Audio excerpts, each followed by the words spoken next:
So after shows like the Clone Wars and Rebels and I guess Resistance, Star Wars is back giving us an animated project, this time in the form of The Bad Batch. This is a ragtag group of misfit clones. They each got a little thing different wrong with them, and it's kind of just like, your military ops team going in the dark doing the shady stuff that our proper clones can't do. But we are at the end of the Clone War and at the end of Revenge of the Sith. It's Order 66, and these guys don't know what's going on.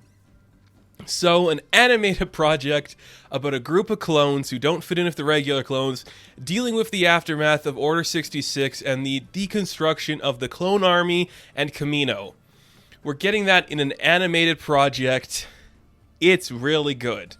I don't even know if I have to say it's good because it's the Clone Wars adjacent. It's just everything you love about the Clone Wars, like the actual intense war, political thriller stuff, distilled in a good version. Like, we've finally caught up with the animation being as good as the stories we can tell, and it's amazing how this looks. Like, The Bad Batch looks really good. The animation is solid, the stylization is perfect.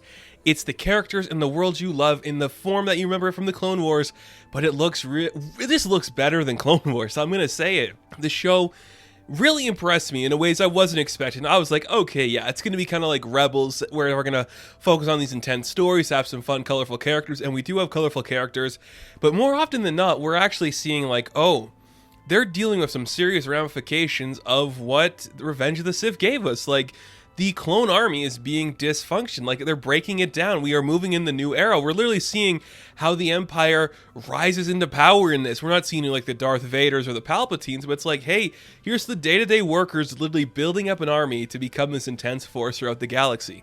We're seeing that in here, and it looks really cool. And I think what really makes it work is that we instinctively just love the Bad Batch. Like, they are colorful characters. They're each different in their own way. You know, you got the strong guy, you got the tech guy, you got Rambo, and you got the robot guy. And they're great. Like, Hunter is just Rambo. They're not even hiding it. He's literally Rambo. It's really cool. And each of these characters, they're just really interesting. They work really well. They are functional as a unit together. They are funny. They are talented.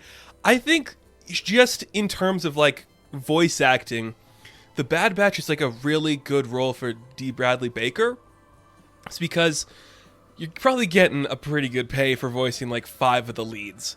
And you're showing how you can be a great voice actor by taking 5 characters who are essentially supposed to be the same person, but changing the voices slightly so you can hear how they're different than the rest. Like, each of the 5 main characters that D. Bradley Baker voices, they sound different, but similar in a way that makes me go, not every voice actor could do that. So I'm very impressed with the voice acting on this show. I know some people are like, why is Omega in here? Another little kid? This kid's cool. Omega is a very likable character from the beginning. I won't get into exactly her purpose in the story, but you're gonna like her. She's actually a functional member of the team. She's very interesting, very fun. She adds a lot to the story and makes it work. And, you know, we do our colorful side missions, we go to these planets, we reintroduce some characters from previous lore, but I think what really struck me about this show is just how it's taking the slow time to, like, build up. We're getting rid of the clone army. It's just kind of like, this is our goodbye. Like, we know the clones that survive, like Rex and Gregor and all that, and sometimes those characters might appear in here, but we're just slowly seeing, like, what we know to happen, like the Empire, the Stormtroopers. We know they just come fast. But now we're taking, like, a slow moment to see how they actually get into power, and it's a really cool thing to see. And when you put that with these really interesting characters, it just makes for a very compelling story and something that it works so well. I really like that. I think something the show does a really good job of too is just making Kamino a character. And I know some people don't like Kamino. You know what? I'm going to say this too. There's like a whole generation that you can say the prequels is their stuff. There's a whole generation that's like, the prequels are bad, the sequels, the original trilogy, those are my thing. So that kind of stuff. There's a lot of people that'll tell you, like, the clones are cool, Kamino is cool. I have been on the fence about it for a long time. I get the idea of the clones, and I actually have a display with all the clones that the Black Series figures made. I like them.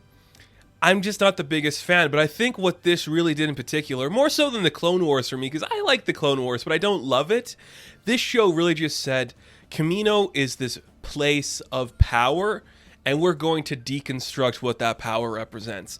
And we give the Kaminoans some actual story to play with, giving them feelings and ideas that they can explore. And there's some great stuff that happens on Kamino that just makes me go, this is really cool. I like this. This is why I'm watching this. I like these characters, and I'll see them, have their fun mission, saving somebody, seeing characters from previous shows and interacting and stuff. But when you're showing me, like, here's why Kamino is important, and here's how we're going to rip that away, that's awesome. It does a really good job of showing those things, and it makes it work really well. Like, this show, it's just engaging, it's fun, it's everything from Rebels and Clone Wars that you like. And it's just seeing the clones given this brevity that we all know they can have, but they haven't really been given the chance to go that way sometimes. This group of characters is really fun. Their personalities don't clash in any way. I think it works really well. And the tension from the first episode. Now, I love a good first episode of a show, but I think the first episode of The Bad Batch might be one of the best things Star Wars has made in a long time. From the very second we open up, it's Order 66, and we are seeing that these guys are like, what is happening to these clones? And that pace doesn't stop from there. Then there's like a betrayal of one of the members, and we see how that conflict plays out across the entire season. It's very intense. It is very gripping, and it's cool. Now, it does go to some of those more cartoony routes, because that's what this show's supposed to do. But when it hits hard, it hits really hard. You see the stuff coming, and it works. Is there filler? It depends how you look at things. I know some people there was a filler episode in there, and I'm not going to say which one it is, but I don't think there's any filler in this show. We're seeing these characters being explored in different ways, and that is what makes it work. It's not filler to take these characters in a cool direction. It's just different.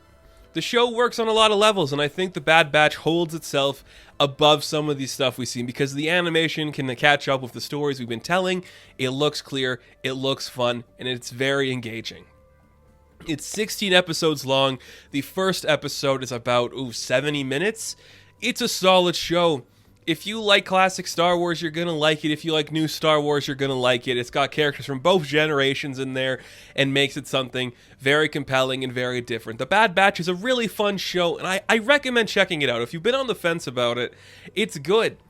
And if you're just like, this was awesome, it is awesome. The Bad Batch is a great follow-up to Rebels and the Clone Wars with cool characters we love. Who doesn't want to see Rambo in Star Wars? That's basically what this is, and it works really well.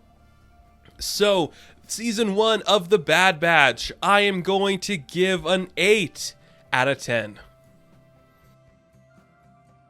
Now, thank you guys for watching this review. Be sure to like and subscribe to the channel. As always, you can check me out on Instagram, TikTok, and Twitter, and I will catch you in the next one. Have fun, stay safe. May the Force be with you. Good luck.